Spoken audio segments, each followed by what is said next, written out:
The alien energy beams hit the Indomitable like lightning bolts. 50 destroyers had fired at once, their weapons designed to cripple any ship in the galaxy. The bridge crew watched the incoming fire on their screens, waiting for the impact that should have destroyed them. Instead, something incredible happened. The ship's shields didn't just absorb the energy. They caught it, held it, and then fed it back into the ship's own power systems. The lights on the bridge grew brighter. The weapon indicators showed power levels rising far beyond normal. "What just happened?" asked So-Min, staring at her tactical display in confusion. Taeho's voice came over the intercom from engineering, excitement clear in his voice. "The quantum shields worked. They're not just stopping the enemy fire, they're converting it into power for our weapons." Captain Dongwu felt a surge of pride. Human scientists had taken alien shield technology and improved it in ways the original designers never imagined. Instead of just protecting the ship, the shields were making them stronger. Hee-Jin, return fire. Show them what human weapons can do. Hye-Jin pressed the firing controls. The Indomitable's plasma cannons unleashed their first salvo in actual combat. The beams that shot out were unlike anything seen in galactic warfare before. They were brighter, more focused, more powerful than any weapon should be. 12 alien destroyers simply vanished. They didn't explode or break apart. The plasma beams hit them and they evaporated, turned into space dust in seconds. On the alien command ship, War Commander Kethmore stared at his tactical display in shock. 12 ships had just been completely destroyed by a single volley from one human vessel. "That's impossible," he said. "No ship has that kind of firepower." Admiral Zixthera was checking her instruments, thinking there must be some mistake. "Sir, our ships aren't just damaged. They're gone. Completely gone. Nothing left but particles." The remaining alien destroyers continued their attack, but their commanders were now confused and afraid. Their weapons were having no effect on the human ship, while the human weapons were cutting through their hulls like they were made of paper. On the Indomitable, So-Min was coordinating the targeting systems. The ship's artificial intelligence was processing information faster than any alien computer, tracking dozens of targets at once and calculating the best firing solutions. "I've got targeting locks on 36 more ships," she reported. "The AI is showing me weak points in their armor that our weapons can exploit." "Fire at will," ordered Dongwu. The plasma cannons fired again and again. Each shot destroyed or crippled an alien ship. The destroyers tried to spread out to make themselves harder targets, but Hee-Jin was piloting the Indomitable with impossible skill. "How is their ship moving like that?" demanded Kethmore as he watched the human battleship dodge between his destroyers while continuing to fire. "It's too big to be that maneuverable." The truth was that human engineering had solved problems the aliens never knew existed. The Indomitable's engines could change direction instantly. Its structure was strong enough to handle forces that would tear other ships apart. In engineering, Taeho was monitoring systems that were performing beyond their design specifications. The quantum shields were not just working. They were working better than anyone had hoped. "Hyun-woo, watch the power flow to the weapon systems," he called to his assistant. "We're running at 150% normal power, but everything is stable." "Sir, how is this possible?" asked Hyun-woo. "Because we built it better than anyone thought we could," Taeho replied with a grin. Do-hyun was watching the artificial intelligence coordinate the ship's defenses. The AI was tracking every incoming shot, calculating exactly how to position the shields for maximum energy absorption. "The AI is learning," he reported to the bridge. "It's getting better at predicting enemy fire patterns. Each attack makes us stronger." The alien destroyers were breaking formation now, their attack falling apart as ship after ship was destroyed. Of the 50 ships that had begun the assault, only 15 remained, and they were retreating back to the main fleet. But Kethmore was not ready to give up. He ordered the cruisers forward, larger ships with heavier weapons and stronger armor. "If their shields can absorb energy, we'll overwhelm them with more energy than they can handle," he declared. 100 alien cruisers moved into attack position. Their weapons were much more powerful than the destroyers, designed to crack planets, not just destroy ships. On the Indomitable, sensors detected the new threat approaching. "Sir, we've got bigger problems coming," warned So-Min. "Those cruisers pack enough firepower to level a continent." Dongwu studied the tactical display. The alien cruisers were arranging themselves in a sphere around his ship. They would attack from all directions at once, making it impossible to dodge all the incoming fire. "Taeho, Can our shields handle that much energy? Unknown, sir. We're in completely new territory here. In the medical bay, Yun Young was treating the first casualties of the battle. The ship was shaking from the constant maneuvering and weapons fire, and some crew members had been injured. But compared to what everyone had expected, the casualties were incredibly light. "Doctor, are we really winning this fight?" asked one of the injured technicians. Yun Young looked at her patient seriously. "I don't know. But we're still alive, and that's more than anyone thought possible." The alien cruisers opened fire. 100 heavy energy cannons fired simultaneously, creating a storm of destructive force that should have vaporized any ship in existence. The Indomitable's shields flared brighter than ever before. Energy crackled around the ship like lightning in a storm. For a moment, it seemed like the shields might fail under the incredible assault. Then the energy began flowing into the ship's systems. The weapon power indicators climbed to levels that shouldn't have been possible. The ship's lights were so bright they had to be dimmed to prevent blinding the crew. "All that energy," whispered Kyung-soo from his science station. "It's all becoming our power. They're making us stronger with every shot." Hee-jin looked at her weapon displays and couldn't believe what she was seeing. "Sir, I'm reading weapon power at 300% normal levels. I don't even know what will happen if I fire at this power level." "Let's find out," said Dongwoo. The Indomitable fired its plasma cannons with the combined energy of 100 alien cruisers behind them. The beams that erupted from the ship were like miniature stars, so bright they lit up the entire battlefield. 25 alien cruisers vanished instantly. The plasma beams didn't just destroy them, they completely unmade them, turning matter back into energy. In the space of an hour, one human ship had destroyed almost 100 alien vessels. The impossible was happening, and the galaxy would never be the same. The Indomitable dropped out of hyperspace at the edge of the Kepler 442 system. The sight that greeted them was terrifying. Hundreds of alien ships filled the space ahead, arranged in perfect military formation. Their ships were dark and angular, covered in weapons and armor. Some were small and fast like sharks, others were massive, the size of small cities. "Dear God," whispered Yu-jin from her navigation station. "There are so many of them." Captain Dongwoo stood calm on the bridge, but inside his heart was racing. He had seen large fleets before during training exercises, but never anything like this. The alien armada stretched across space like a metal storm cloud, blocking out the stars behind it. "Sir, we're being hailed," reported Minho from communications. "They want to talk. Put them through." The main screen flickered and showed the bridge of an alien ship. The creature that appeared was tall and thin, with gray skin and large black eyes. When it spoke, the translation system made its voice sound cold and mechanical. "Human vessel, I am War Commander Kethmore of the Vorthak Empire. You have entered a war zone. Leave immediately or be destroyed." Dongwoo stepped forward. "Commander, I am Captain Dongwoo of the United Earthship Indomitable. These are human colonies under our protection. Turn your fleet around and leave this system." Kethmore's alien features twisted into what might have been a smile. "You protect them? With one ship? Human. You have 847 of our finest warships before you. Your single vessel cannot even damage one of our destroyers. Leave now and we will spare your lives." "I'm afraid I can't do that, Commander." The alien's eyes seemed to grow larger. "Then you choose death over wisdom. So be it."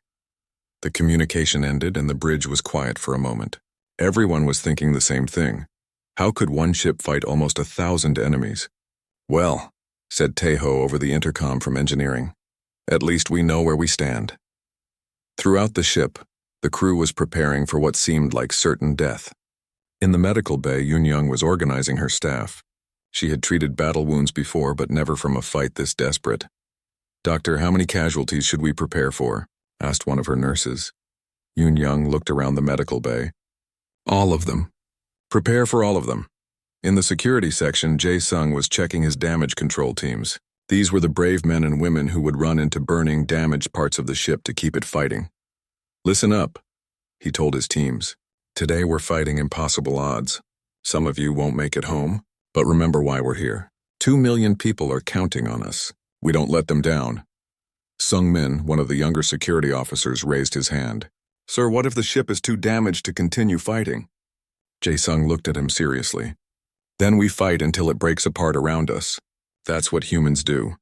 On the bridge, So-min was analyzing the alien fleet formation. Her tactical computer was showing probability calculations, and none of them were good. "Sir, I'm reading massive energy signatures from their weapons," she reported. "Some of those dreadnoughts have cannons that could destroy a city with one shot." "What about their shields?" asked Dongwu. "Standard galactic technology. Energy absorption and deflection. Nothing we haven't seen before." She paused. "Sir, our computer estimates we have a 0.03% chance of survival." Yijin looked up from her weapons station. "Those computers don't know about our new plasma cannons. Even with our new weapons, the odds are still terrible," So-min replied. Du Hyun, the systems specialist, was monitoring the ship's artificial intelligence. The AI was designed to help coordinate defense and offense during battle, processing information faster than any human could. "AI reports all systems ready," he announced. "Weapons charged, shields at full power, engines ready for combat maneuvers." Yu Jin was plotting evasive courses, trying to find ways to avoid the worst of the alien firepower. "Sir, I can keep us moving, but with this many enemies, we're going to take hits no matter what I do." "Just do your best, Yu Jin. Keep us alive as long as you can."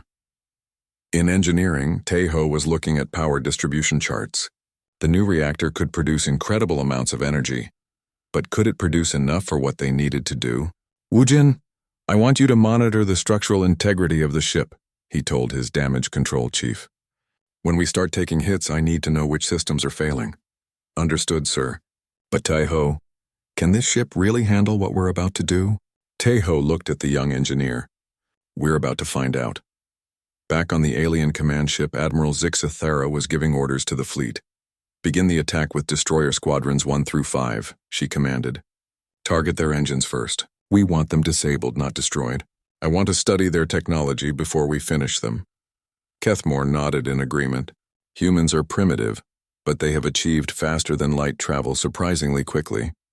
Their ship design might be worth examining. On the Indomitable, sensors detected the alien ships moving into attack formation. "Sir, 50 destroyers are breaking off from the main fleet," reported So-min. "They're coming straight at us." Dongwu looked around the bridge one more time. His crew was scared, but they were ready. These people had trained for years to serve on the most advanced ship humanity had ever built. Now it was time to see if their training was enough. "Yejin, charge all weapons. So-min, target the lead ships. Yujin, prepare evasive maneuvers. Taeho, give me everything the engines have." "Sir," said Minho quietly, "should I send a message to Earth? Let them know what happened here?" Dongwu thought for a moment. "Not yet, Minho. This fight isn't over." The alien destroyers were getting closer. Their weapons were charging, energy building up in their gun barrels. In a few minutes they would be in firing range. "Sir, the aliens are powering up their weapons," So-min reported. "Energy readings are off the charts." "Let them come," Dongwu said calmly. "They think they know what humans are capable of. Let's show them they're wrong." Haijin's hands moved over her weapon controls. "Plasma cannons ready, sir." Targeting computers locked on. "Remember everyone," Dongwu announced to the entire ship over the intercom. "We're not just fighting for ourselves. We're fighting for every human colony, every family, every child who looks up at the stars and dreams of exploring them. Today we make history." The alien destroyers opened fire. 50 ships shooting at once, their energy beams racing across space toward the lone human battleship. "Incoming fire," shouted So-min. "All hands, brace for impact," ordered Dongwu. The battle for humanity's future was about to begin. Captain Dongwu stood on the bridge of the UES Indomitable, watching the stars through the massive viewing screen. The ship was huge, stretching over 2 kilometers from front to back.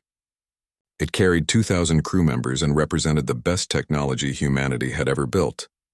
For 3 months, they had been patrolling the outer edge of human space, far from Earth and the inner colony. "Sir, we're getting some strange readings on long-range sensors," said So-min, the tactical officer. She was young but sharp, one of the best graduates from the Naval Academy. Her fingers moved quickly across her control panel as she tried to make sense of the data. Dongwu walked over to her station. "What kind of readings?" "It looks like ships, sir. Lots of them.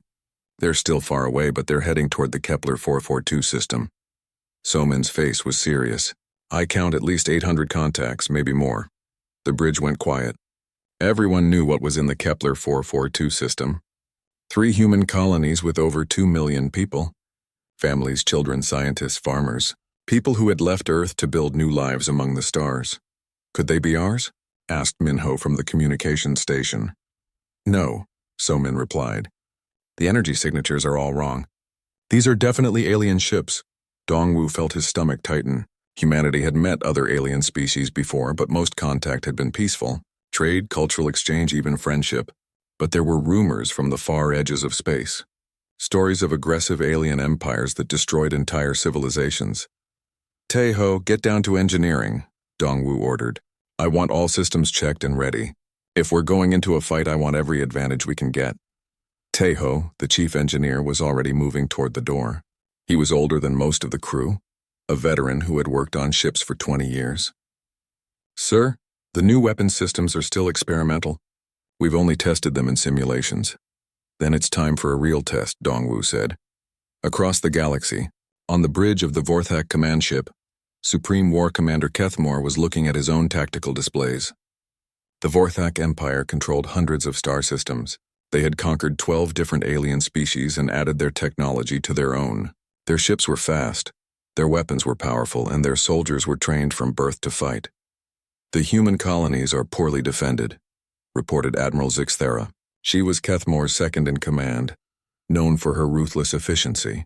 Intelligence says they have maybe 50 ships in the entire system. Old cargo haulers and patrol boats. Nothing that can stand against our Armada, Kethmore smiled. Humans were new to space travel, barely 2 centuries since they had left their home planet. They were weak, soft creatures who spent more time on art and music than on war. How many ships do we have? 847, sir. Destroyers, cruisers, and dreadnoughts, the largest fleet we've assembled in 50 years. Good. We'll crush their resistance quickly and move on to their other colonies. The humans need to learn their place in this galaxy. Back on the Indomitable, the crew was preparing for battle. In the medical bay, Dr. Yoon Young was setting up emergency treatment areas. She had served on 3 different ships and had seen combat before, but never against odds like this. In the weapons bay, Haya Jin was running final checks on the plasma cannons. These weapons were completely new, designed by human scientists who had studied captured alien technology and improved on it. The cannons could fire concentrated beams of superheated plasma that could cut through almost any material. Kyung-soo, are you sure these things will work? Hee-jin asked the chief scientist. Kyung-soo adjusted his glasses and looked at the readouts. The theory is sound. We've taken the basic plasma projection technology and enhanced it with quantum field manipulation. It should be 50 times more powerful than anything currently in use. Should be? Well, like I said, the theory is sound. In engineering, Taeho was looking at the ship's power systems. The Indomitable had a new type of reactor that could produce incredible amounts of energy, but more importantly, it had shields that could do more than just protect the ship. They could absorb incoming energy and redirect it back to their own weapons. Hyunwoo, I want you to monitor the shield resonance frequency, Taeho told one of his technicians. If we're going to survive this, we need those shields working perfectly. On the bridge, Dongwu was studying the tactical situation. The alien fleet was still hours away, but he could see their formation clearly now. They were arranged in a classic battle group. Fast destroyers in front, heavy cruisers in the middle, and massive dreadnoughts in the back. Sir, should we contact Fleet Command? Asked Minho. We could request backup. Dongwu shook his head. The nearest human ships are 3 weeks away. Those colonies don't have 3 weeks. Yujin, the navigation officer, looked up from her station. Sir, we could try to outrun them. The Indomitable is fast. We could reach the colonies first and help evacuate some people. 2 million people, Yujin. Even if we had 100 ships, we couldn't evacuate them all. Dongwu looked around the bridge at his crew. They were scared. He could see it in their eyes. But they were also determined. Besides, running isn't what humans do. Jae-sung, the security chief, stood up from his station. Sir, what are our orders? Dongwu thought about his crew, about the colonies, about humanity itself. For 200 years, humans had been exploring space, making friends, building new worlds. Now, for the first time, they faced a real threat, an enemy that wanted to destroy everything they had built. We intercept them, he said finally. 1 ship against 800. We make them fight for every kilometer. We show them that humans don't give up. The bridge was silent for a moment. Then So-Min spoke up. Sir, with respect, that's impossible. Even with our new weapons, we can't fight that many ships. Dongwu smiled. So Min, impossible is just another word for hasn't been done yet. Humans have been doing impossible things since we first looked up at the stars. He turned to address the entire bridge crew. I know the odds. I know what we're facing. But those people in the colonies are counting on us. They don't know we're here, but they're counting on us anyway. That's what it means to be human. We protect each other, even when it seems hopeless. The crew looked at their captain with new respect. This wasn't just about following orders anymore. This was about standing up for everything they believed in. All stations prepare for battle, Dongwu commanded. Set course to intercept the alien fleet. It's time to show the galaxy what humans are really made of. War Commander Kethmore stared at his tactical display in growing horror. In less than 2 hours, the human ship had destroyed over 100 of his vessels. Ships that had conquered entire star systems were being swept away like leaves in a storm. Bring in the dreadnoughts, he ordered, his voice tight with anger and fear. Everything we have. This ends now. Admiral Zixathera hesitated. Sir, the dreadnoughts are our most powerful ships. If we lose them, if we don't use them, we lose everything anyway, Kethmore snapped. That human ship is destroying our entire fleet. The massive alien dreadnoughts began moving forward.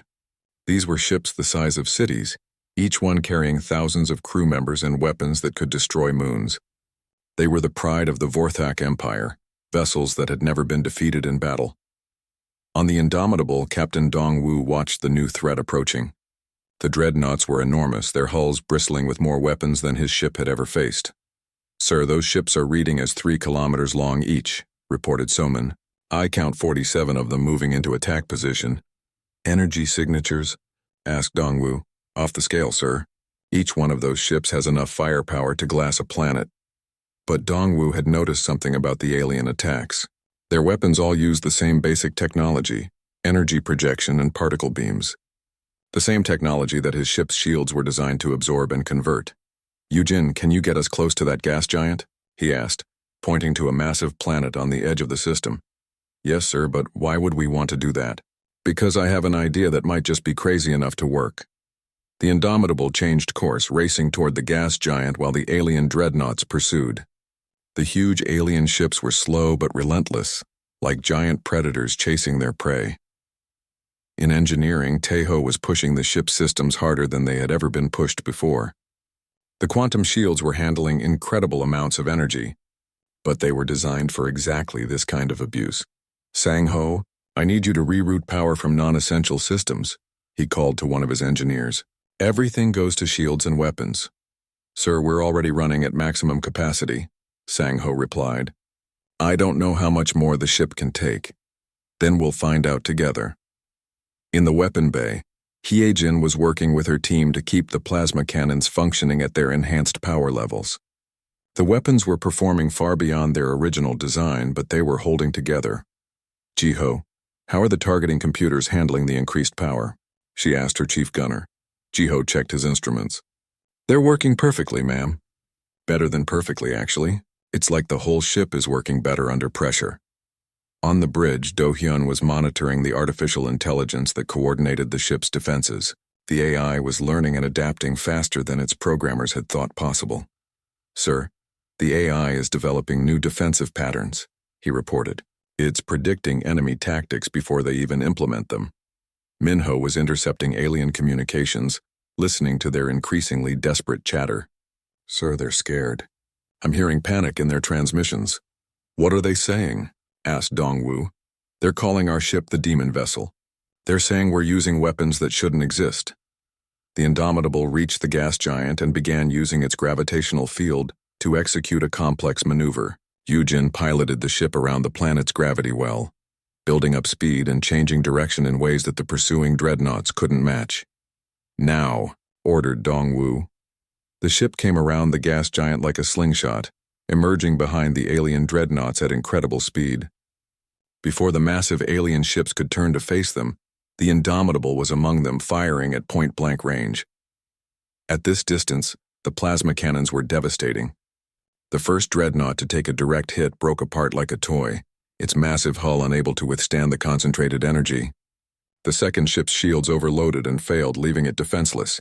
Keep firing, shouted Hyejin. We've got them confused. The alien dreadnoughts were trying to turn and bring their weapons to bear, but they were too slow and too big. The Indomitable darted between them like a fighter among bombers, too fast and agile for the massive ships to target effectively. But the aliens were learning too. The remaining dreadnought stopped trying to chase the human ship and instead formed a defensive circle, covering each other with overlapping fields of fire. "Sir, they've adapted their tactics," warned Somin. "We can't get close without taking massive damage." Dongwu studied the tactical situation. The aliens had 43 dreadnoughts left, arranged in a formation that would destroy his ship if he tried to approach. "Kyung-Soo, can our shields handle a direct assault on that formation?" The chief scientist looked at his readings. "Theoretically, yes, but we'd be taking fire from all sides. Even our enhanced shields have limits." In the damage control section, Wu Jin was preparing his teams for what was coming. "Listen up, people. We're about to take more damage than this ship has ever taken. Some of you won't make it back. But remember, 2 million people are counting on us." Chan Wu, one of the younger damage control specialists, raised his hand. "Sir, what happens if the ship breaks apart?" "Then we keep fighting until there's nothing left to fight with," Wu Jin replied grimly. The alien dreadnoughts opened fire all at once. 43 of the most powerful warships in the galaxy unleashed everything they had at the lone human vessel. The energy storm that erupted was visible from the edge of the star system, bright enough to register on sensors light years away. The Indomitable's shields blazed like a new star as they absorbed the incredible assault. Energy coursed through the ship's systems, pushing every component to its absolute limit. In engineering, displays showed power levels that were supposed to be impossible. "Shield efficiency at maximum," reported Taiho. "We're converting every bit of their energy into our power." "Weapon power at 500% normal levels," added Hyojin. "I've never seen readings like this." Dongwu made his decision. "All weapons, fire everything we have." The Indomitable unleashed the combined power of 43 alien dreadnoughts back at them. The plasma beams that erupted from the human ship were like the breath of an angry god, bright enough to temporarily blind sensors across the battlefield. 15 dreadnoughts vanished in the first volley. The remaining ships tried to maintain their formation, but their commanders were in shock. How could one ship absorb that much punishment and still fight back? "Impossible," whispered Admiral Zixthera. "This is completely impossible." But Kethamor was beginning to understand something terrifying. "They're not just fighting us," he said slowly. "They're using our own strength against us. The more power we use, the stronger they become." On the Indomitable, the crew was performing beyond every limit they had ever imagined. Yeonju in communications was coordinating damage reports. Sujin in navigation was executing maneuvers that pushed the ship's structure to its breaking point. And Hua Young in sensors was tracking targets that moved faster than should be possible. But the cost was becoming apparent. Kyung-ho from damage control had been killed when a power conduit overloaded. Boram from systems analysis was badly injured when her console exploded. The ship was holding together, but barely. "Sir, we're taking structural damage," reported Wu Jin. "Hull breaches on deck 7 and 12. We've lost 2 crew members and have 17 injured." Dongwu felt the weight of command heavier than ever. These people were dying because he had chosen to fight instead of run. But he also knew that running would have meant the death of 2 million colonists. "Keep fighting," he ordered. "Make their sacrifice count."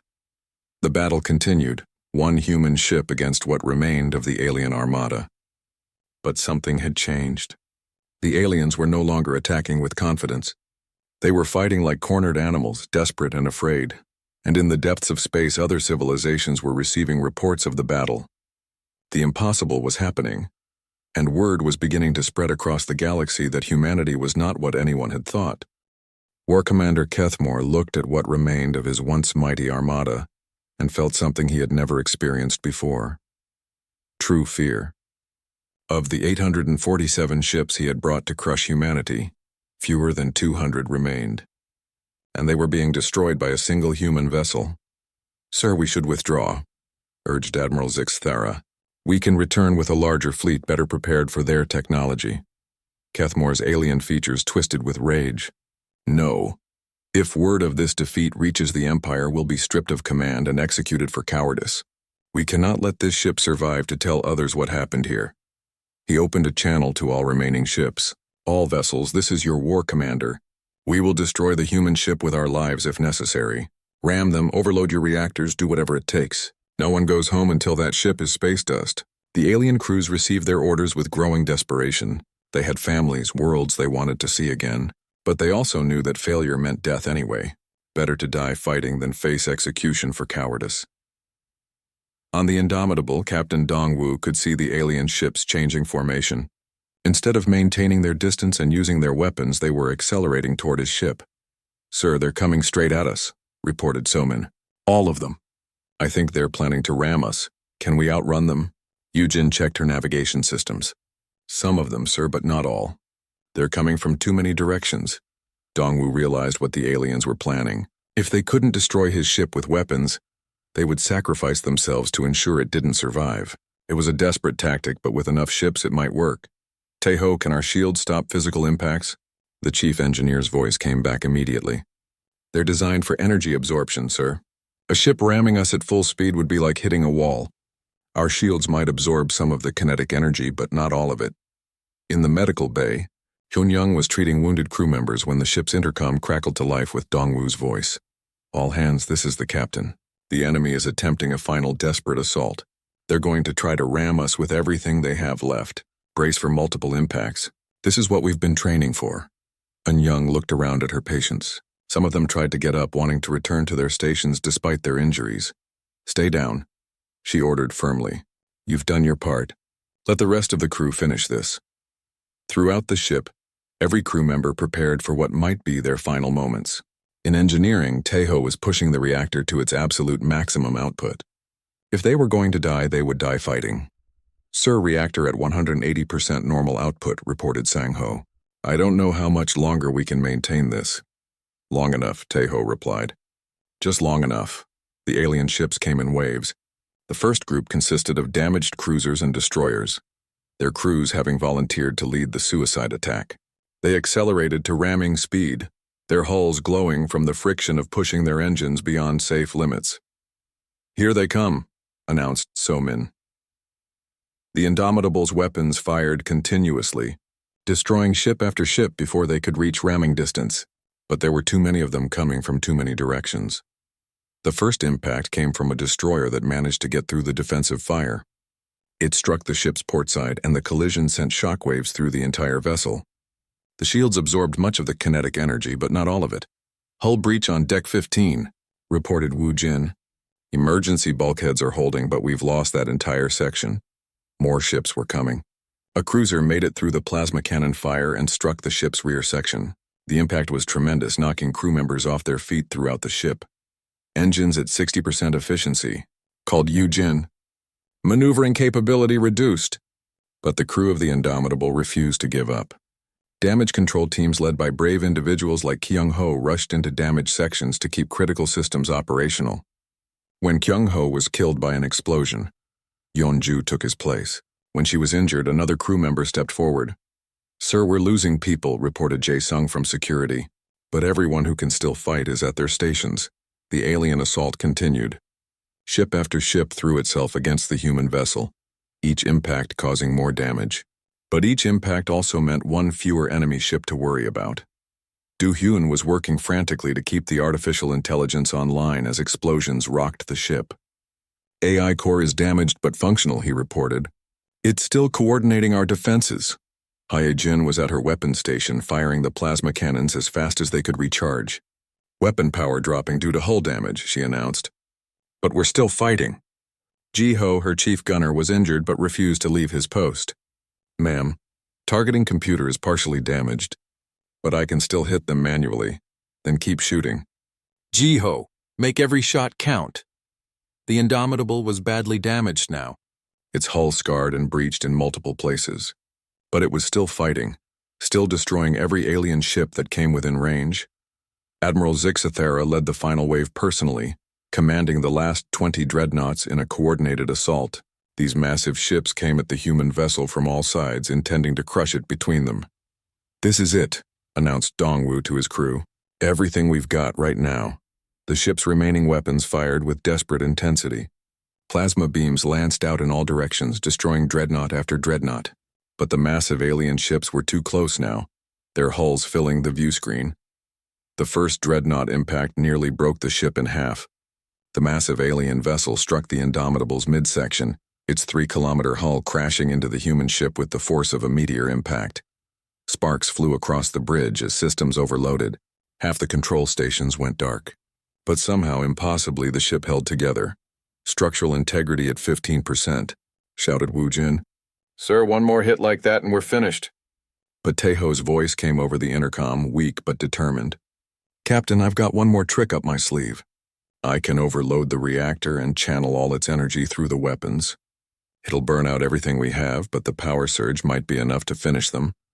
Dongwu knew what his chief engineer was suggesting. It would destroy their ship, but it might also destroy the remaining alien vessels. "Do it, Taeho. Give them everything we have." The reactor overload began, energy coursing through the ship's systems at levels that should have vaporized every component. But human engineering held, just barely, just long enough. The Indomitable's final salvo lit up space like a newborn star. Every remaining weapon fired at once, powered by the total output of the ship's reactor. The energy beams that erupted were so powerful they could be seen from neighboring star systems. 19 alien dreadnoughts vanished in that final blast. Only one remained, Admiral Zix Thera's flagship, too far away to be caught in the devastating attack. The Indomitable went dark, its reactor dead, its weapons silent. Emergency power kept life support running, but the ship was finished as a fighting vessel. On the bridge, emergency lighting cast eerie shadows as the crew assessed their situation. They had done the impossible. One human ship had destroyed an entire alien armada, but at what cost? The ship was dying around them, and they were stranded in deep space with no way to call for help. "Sir," whispered Somin. "We won." Dongwu looked around at his battered crew, at the sparking consoles and damaged bulkheads. They had indeed won, but victory had come at a terrible price. "Yes," he replied quietly. "We won. Now let's see if we can survive it." The silence after the battle was almost deafening. For hours, space had been filled with weapons fire, explosions, and the screams of dying ships. Now there was only the quiet hum of emergency power and the distant stars. Captain Dongwu stood on the darkened bridge of the Indomitable, looking at the tactical display that showed the aftermath of their impossible victory. Of the 847 alien ships that had come to destroy human colonies, only 23 remained. Most of those were damaged and fleeing toward the edge of the system.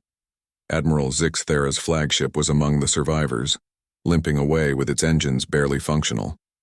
Dongwu watched it go and made a decision that would echo through galactic history. "Sir, should we pursue?" asked Somin, her voice hoarse from hours of combat stress. "No," Dongwu replied. "Let them go," Somin looked surprised. "Sir, if we let them escape, they'll tell their empire about our capabilities." "That's exactly what I want them to do." The captain understood something that his tactical officer didn't yet grasp. Fear could be more powerful than secrecy. Let the aliens carry word back to their empire about the human ship that had destroyed an entire armada. Let them spread terror through the ranks of any civilization that thought humans were weak. In the medical bay, Dr. Yun-Young was working frantically to save the wounded. The final assault had cost them dearly. 43 crew members were dead, and over 100 more were injured. But considering what they had faced, the casualties were remarkably light. "Doctor, how many did we lose?" asked Minho when he brought in another injured crew member. Yun-Young looked up from her patient, exhaustion clear in her eyes. "Too many, but not as many as we should have. This ship, this crew, they're something special." Throughout the vessel, damage control teams were working to keep critical systems operational. The ship was badly damaged, its hull breached in dozens of places, its weapons destroyed, its reactor dead. But it was still intact, still capable of supporting life. Taeho had survived the reactor overload, though he was badly burned and unconscious in the medical bay. His assistant Sang-ho was trying to bring auxiliary power systems online. "Can we get the engines back?" asked Wu Jin. Sang-ho shook his head. "The reactor is completely burned out. We're running on emergency power only. But sir, what we did here, it shouldn't have been possible. Humans specialize in doing impossible things," Wu Jin replied with a tired smile. On the bridge, Minho was receiving communications from across the star system. The human colonies had detected the massive battle and were trying to contact the Indomitable. "Sir, I'm getting messages from New Sol Colony, Busan Station. And the agricultural settlements, he reported. They want to know what happened. Tell them they're safe, Dongwu ordered. Tell them humanity is safe. As word of the battle spread through the system, civilian ships began approaching the damaged battleship. Cargo haulers, mining vessels, even passenger transports came to offer assistance. The people of the colonies had heard the impossible. One human ship had defeated an alien armada. Sun Wu, the navigation officer from New Seoul Colony's orbital station, was among the first to reach them. Captain Dongwu, we're reading massive damage to your ship. Do you need immediate evacuation? Negative, Dongwu replied. We're wounded, but we're not beaten. We can make repairs with your help. The rescue operation became a celebration. Every human in the system wanted to help the crew that had saved them. Supply ships brought materials for repairs. Medical ships brought doctors to help treat the wounded. Even children from the colonies sent messages of thanks. Hai Jin, a young communications specialist from Busan Station, was coordinating the relief effort. Sir, we've never seen anything like this. People are calling your crew heroes. But Dongwu knew the real consequences of their victory were only beginning. On the bridge of Admiral Zixthera's fleeing flagship, the alien commander was composing a report that would shake the foundations of galactic civilization. War Commander Kethamore is dead, she dictated to her communications officer. His flagship was destroyed along with 824 other vessels. We were defeated by a single human battleship using technology we cannot understand or counter. The report would reach the Vorthak Empire in weeks. From there, it would spread to other alien civilizations. The news would be met with disbelief, then fear, then urgent military preparations. Humanity had announced its arrival as a galactic power in the most dramatic way possible. Weeks later, as the Indomitable underwent repairs in the orbital shipyards above New Seoul Colony, Captain Dongwu was completing his official report of the battle. The numbers still seemed impossible even to him. Battle commenced at 14:30 hours with enemy fleet numbering 847 vessels, he dictated. Battle concluded at 22:15 hours with 824 enemy vessels destroyed and 23 fleeing the system. Human casualties, 43 dead, 127 wounded. Ship severely damaged but salvageable. Kyung-soo, who had survived the battle despite his science station being destroyed, was analyzing wreckage from the alien ships. Captain, their technology is actually quite advanced, he reported. But they never developed quantum shield enhancement or plasma field manipulation. They've been using the same basic weapon designs for centuries. What does that tell us? Asked Dongwu. It tells us they've been the dominant power for so long they stopped innovating. They never had to improve because no one could challenge them. The implications were staggering. Humanity had been developing their technology in isolation, pushing the boundaries of physics and engineering because they had to. Other civilizations had grown complacent, relying on their existing advantages. News of the battle was spreading beyond the immediate star systems. Human colonies throughout space were hearing the story, and their reaction was immediate. Defense spending increased dramatically. New battleships were commissioned. The design specifications of the Indomitable were studied and improved upon. More importantly, humanity's attitude toward the galaxy was changing. They were no longer the new species trying to find their place among older civilizations. They were a force to be reckoned with.